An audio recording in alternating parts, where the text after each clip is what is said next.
이제 11월도 마무리되면서 연말입니다.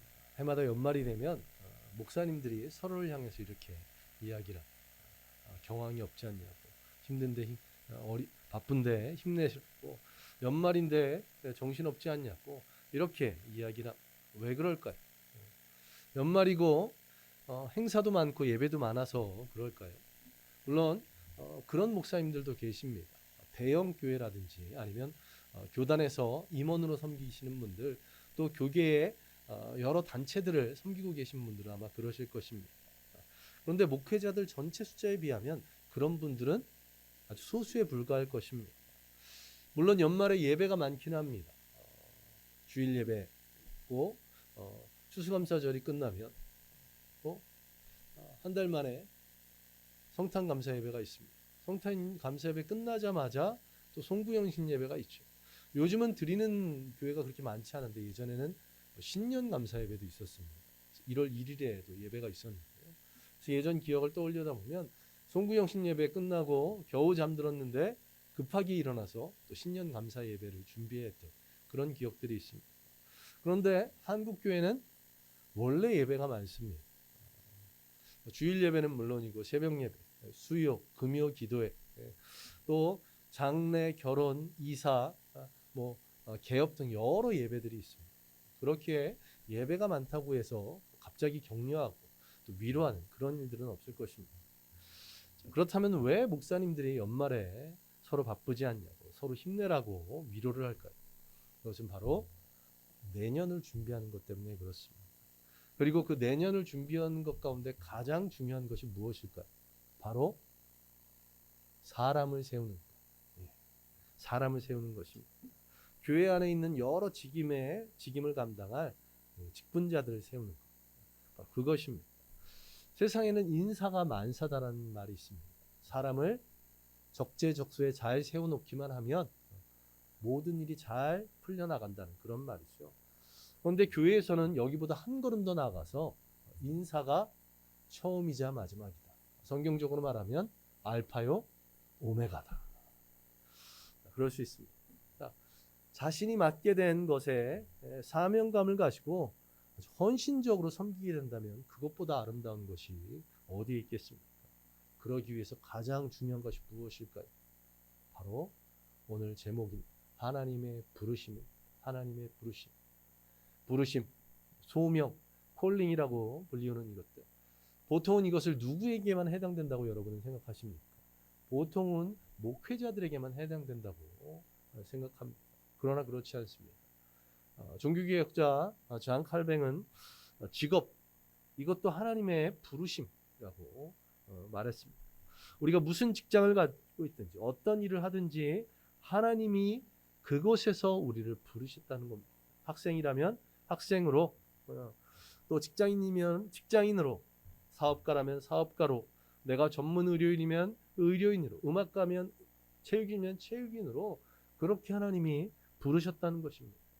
그 하나님의 부르심에 사명을 갖고 자신의 일을 감당하라고 그렇게 종교개혁가 칼뱅은 말한 적이 있습니다.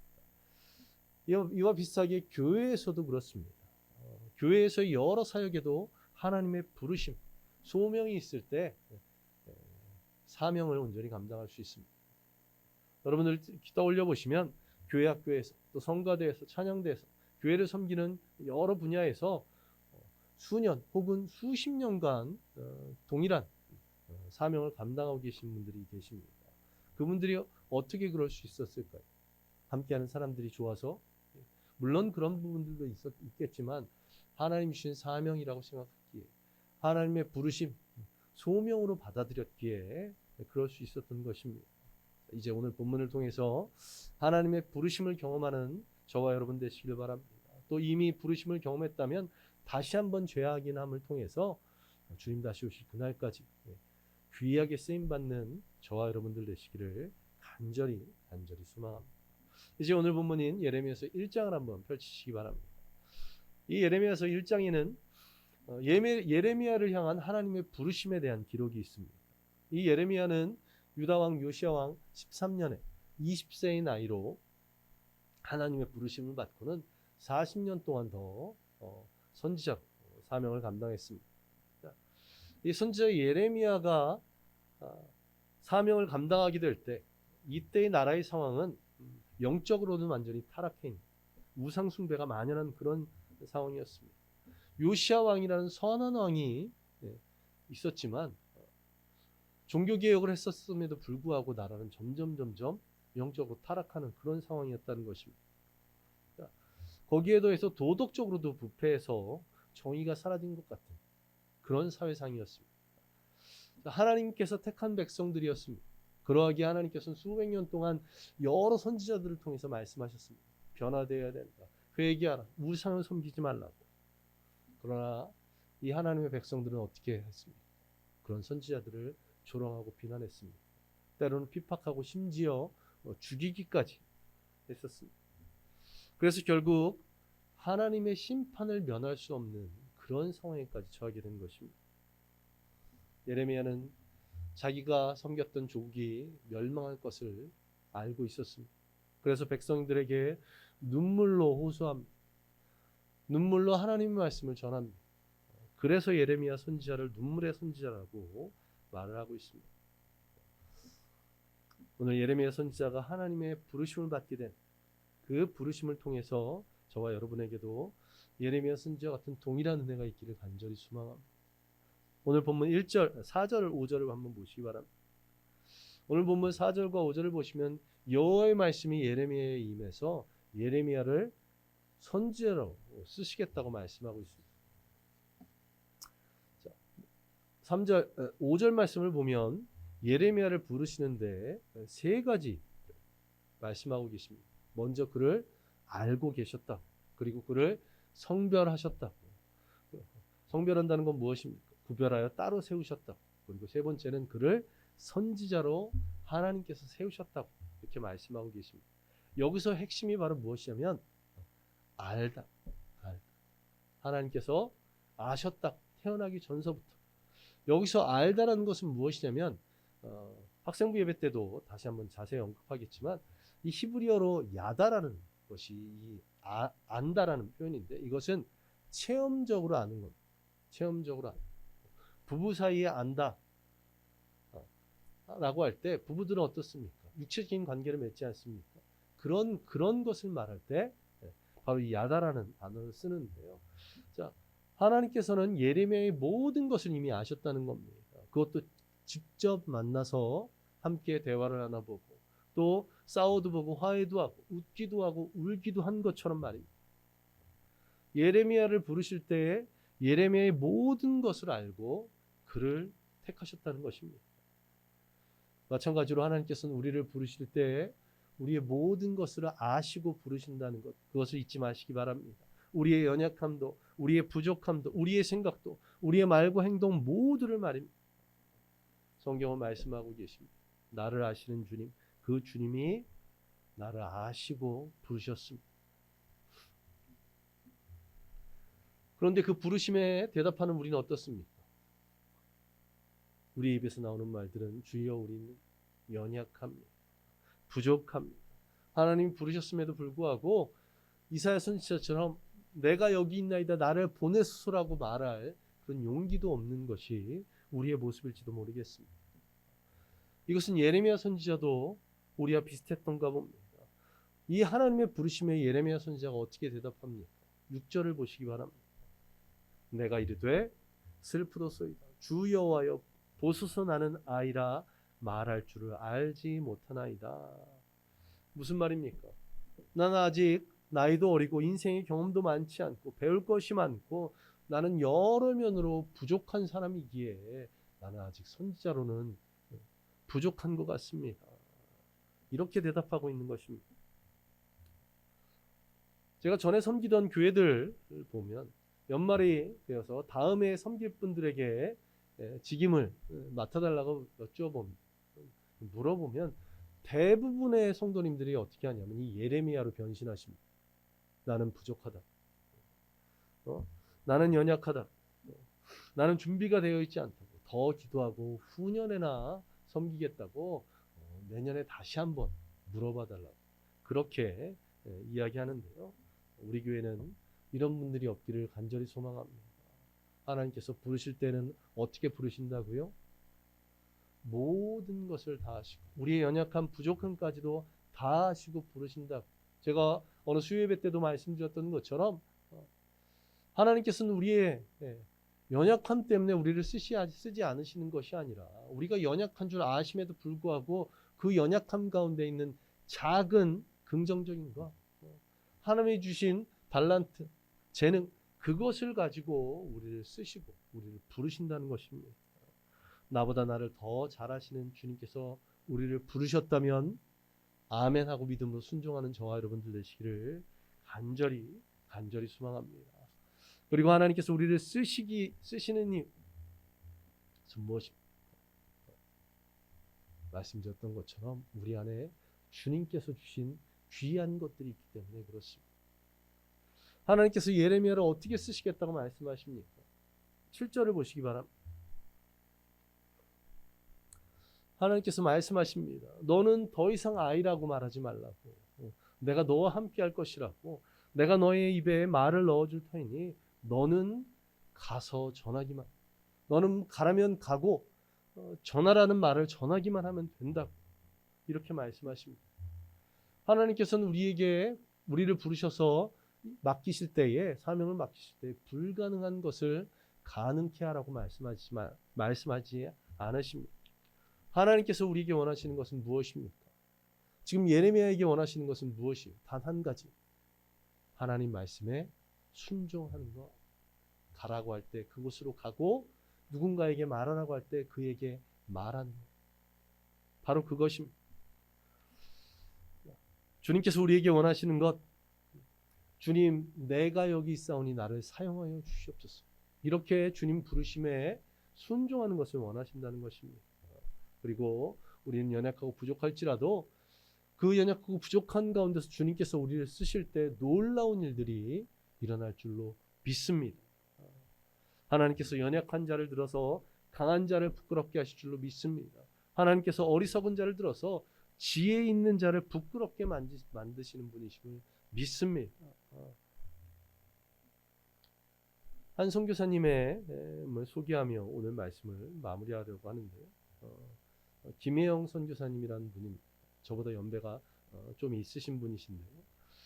약하다라고 하면 이분만큼 연약한 분이 없을 것입니다. 우선 키가 134cm밖에 되지 않으십니다. 걷다 보면 힘들어서 몇 번씩 쉬어야 했고 통증 때문에 허리에 복대를 하고 다녀야 했었습니다. 그리고 앉아 있는 것도 힘들어해서 엎드려서 공부할 때는 엎드려서 책을 봐야 했다고 하시는데요. 이분은 5남매 중 첫째로 태어나셨습니다. 아주 태어날 때는 건강하게 태어났는데 문제는 무엇이었냐면 이분의 아버지가 아주 옛날 분이신 겁니다. 그런데 첫째가 아들이 아니라 딸이었던 거죠. 만취 상태에서 첫째가 딸인 것에 분노해서 이 딸에게 어린 아기에게 폭행을 행한 것입니다. 그래서 척추를 다쳐서 평생 불구가 되었습니다. 그렇게 시간이 흐르다 이 아버지는 자살로 생을 마감했고 어머니는 정신질환이 있어서 나이 14살 초등학교만 졸업하고 예전에 그런 게 있었죠. 남의 집에 들어가 살면서 가사 일을 돌보는 그런 일을 14살 때부터 하게 됐답니다. 초등학생만 졸업하고 이 가정부로 들어가서 하루하루 힘겹게 살아가는데 어느 날 무료 직업학교 훈련생을 모집한다는 그런 광고를 보았습니다.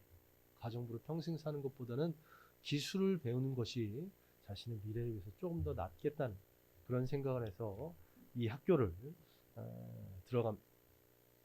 그리고 그곳에서 누구를 만나게 될까요? 선생님. 그리고 그 어떤 선생님? 독실한 그리스도인 선생님. 이 기독교인 선생님을 만나서 교회를 다니게 되고 교회를 다니다가 예수 그리스도를 구주로 영접하게 되었고 그리고 그 이후에 이분의 삶이 변화되기 시작합니다. 가난, 절망, 또 장애로 인한 그런 삶, 그런 답답한 삶 가운데 예수 그리스도를 믿고 새로운 사람이 되었습니다. 낮에는 기술을 배우고 밤에는 검정고시를 준비했습니다. 그러면서 시간이 흘러서 전국 장애인 기능대회에서 금메달을 땄고 또 전국 기능대회에서 금메달을 땄답니다. 그리고 세계 장애인 기능대회 가서도 금메달을 딴.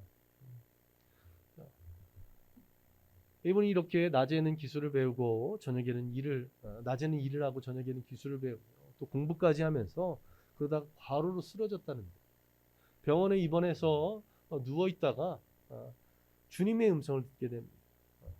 내가 원하는 곳이 아니라 너를 원하는 곳으로 가면 어떻겠니라는 그런 음성을 듣게 됩니다. 이제 어느 정도 먹고 살 만한 상황이 되었습니다. 가난과 장애를 딛고 이제 조금 먹고 살 만한 그런 상황이 되었는데 자신을 위한 삶을 그런 삶을 원했던 자신을 깨닫게 된 것입니다. 그리고 그 음성을 듣고는 이제는 내가 하나님 영광을 위해 살기를 소망합니다. 이렇게 고백했답니다. 그리고는 이분의 눈에 들어온 것이 무엇이었냐면 한 선교단체에서 광고를 하고 있는데 아프리카에서 가장 가난한 나라 가운데 하나인 보츠와나. 이 보츠와나에서 직업학교를 하고 있는데 그 직업학교 교사를 모집한다는 선교단체의 광고, 그것이 눈에 들어왔습니다. 그리고 그곳에 지원해서 들어가게 됩니다. 1990년 보츠와나로 떠나면서 이렇게 고백했답니다. 불편한 몸으로 아프리카행을 결심한 것은 적어도 하나님을 만나면, 자신의 생이 마무리돼서 또 주님 다시 오셔서 주님을 만나면 내가 하나님의 부르심에 순종했다고 그렇게 말할 수 있음, 그것을 위해서 이 보츠와나로 떠나겠다, 그렇게 했답니다. 칼라리 사막 한가운데 있는 이 직업학교 아이들을 보면서 무엇을 떠올렸을까? 자신의 어린 시절이 떠올랐답니다. 자신의 가난했고 고통스러웠던 어린 날에 자신을 보는 것 같이 마음이 아파서 처음에는 6개월 단기 선교로 가고자 했던 것이 한 해 지나서 14년 동안이나 그것을 섬겼답니다. 이제 학교가 완전히 정상화되었고 잘 자리를 잡아서 2004년 미국에 돌아와서 그가 지금까지 하지 못했던 대학 공부를 시작합니다. 그리고는 2009년부터는 콜롬비아 대학원에 들어가서 국제사회복지사로 지금도 열심히 일을 하고 계신답니다. 그때 많은 교포들의 도움을 받았는데 이분이 이런 고백을 했답니다. 지금까지 왔던 저희 공부, 이것은 저를 위한 것이 아닙니다. 가난한 나라의 청소년들에게 저를 선물로 보내시려고 하시는 하나님의 뜻이라고 생각합니다. 장애를 갖고 있었던 분, 이분도 하나님의 부르심을 받아 자신의 연약함 가운데서도 하나님께 귀하게 쓰임을 받았습니다. 우리도 연약함들, 부족함들이 있지만 하나님의 부르심에 순종할 때 하나님께서 우리를 귀하게 쓰실 줄로 믿습니다. 주님, 내가 여기 있사오니 나를 받아주시옵소서. 주님, 나를 통하여 주님의 뜻을 이루어 주시옵소서. 주님 말씀하시면 내가 나아가겠나이다. 이렇게 부르심에 순종하는 저와 여러분들 되시기를 간절히 소망합니다. 우리가 부족하고 연약하다고 할지라도 순종하기만 하면 주님께서, 전능하신 주님께서 놀라운 일들을 이루실 줄 믿습니다. 이 자리에 모든 분들이 한 분도 빠짐없이 하나님의 부르심을 경험하는 귀한 내가 있기를 소망합니다. 그리고 그 부르심 앞에 귀하게 쓰임받아서 주님 다시 오실 그날까지, 우리의 상이 닿은 날까지 맡겨진 사명들을 온전히 감당해 나가는 그런 귀한 내가 있기를 간절히 소망합니다. 우리 함께 이 시간 기도하겠습니다. 하나님, 이 하나님의 부르심에 기꺼이 순종하는 우리가 되게 해달라고, 순종할 수 있는 믿음 달라고, 연약하고 부족하고 상황과 환경은 되지 않을지라도 주님 나를 부르신다면 내가 주님 뜻대로 나아가게, 그렇게 믿음으로 고백할 수 있는 그런 은혜를, 믿음을 달라고 우리 이 시간 함께 기도하겠습니다. 아버지 하나님, 우리는 너무나 연약하고 부족합니다. 아버지 하나님, 그러하기에 주님 나를 부르실 때 내가 여기 있나이다, 나를 써주십시오. 이렇게 담대하게 고백합니다. 이사야와 같은 그런 믿음이 없습니다. 예레미야처럼 나는 아이라, 나는 부족하고 연약하다고 말할 수밖에 없는 우리의 부족함. 그러나 그럼에도 불구하고 주님 말씀하시기에 믿음으로 순종할 수 있게 하여 주옵소서. 이런 믿음을 우리에게 허락하여 주옵소서. 나의 생각과 나의 상식으로는 힘겨울 것 같음에도 불구하고 주님 부르셨기에, 전능하신 주님께서 부르셨기에, 나의 모든 것을 아시는 주님, 나의 연약함과 부족함까지 아시는 주님께서 나를 부르셨기에 기꺼이 순종하며 믿음으로 나아갑니다. 그래서 주님 맡겨주신 그 사명들을 주님 다시 오시는 그날까지, 우리의 생이 닿은 날까지 믿음으로 감당해 나갈 수 있도록 그냥 근근히 끌고 나가는 것이 아니라 우리 김혜영 선교사님처럼 부족하고 연약한 가운데서도 귀하게 주의 일들을 이뤄갈 수 있도록 주님 역사하여 주옵소서. 주님께서 그렇게 행하실 줄 믿습니다. 주님께서 역사하실 줄 믿습니다. 주님께서 은혜를 부어주실 줄 믿습니다. 그 믿음으로 내가 여기 있나이다, 나를 보냈으라고 믿음으로 고백하는 모든 성도들도 주 역사하여 주옵소서. 그렇게 역사하실 주님께 감사드립니다. 이 모든 것 예수님 이름으로 기도드리옵나이다. 아버지 하나님 감사드립니다. 오늘도 귀한 은혜로 우리에게 예배 가운데 말씀하여 주시니 감사드립니다. 하나님의 부르심에 주님 내가 여기 있사오니 나를 써달라고 그렇게 믿음으로 고백하는 우리 모든 성도들 되게 하여 주시고, 우리 모든 성도들을 통해서 주님의 일들을 하나하나 이루어 주시옵소서. 그렇게 귀하게 쓰임받아 우리의 생이 닿는 날, 주님 다시 오신 그날에 주님 앞에서 내가 주님 말씀에 이렇게 순종했다고 믿음으로 고백하는 우리 모든 성도들 되도록 주께서 인도하여 주시옵소서. 또한 주님 드려진 예물들이 있습니다. 그 손길을 축복하여 주시고 하나님 나라를 위해서, 주님의 몸된 교회를 위해서 귀하게 쓰임받아 주여 역사하여 주시옵소서. 주의 놀라운 은혜 이 한 주간도 날마다 임할 줄 믿으며 모든 것 예수님 이름으로 기도드리옵나이다. 아멘. 이제는 우리 주 예수 그리스도의 은혜와 무한하신 하나님의 사랑하심, 성령님의 함께하심과 충만하심, 오늘 말씀대로 하나님의 부르심에 아멘으로 화답하기로 작정한 모든 성도들 머리에 임하기를 예수 그리스도의 이름으로 간절히 축원하옵나이다. 아멘.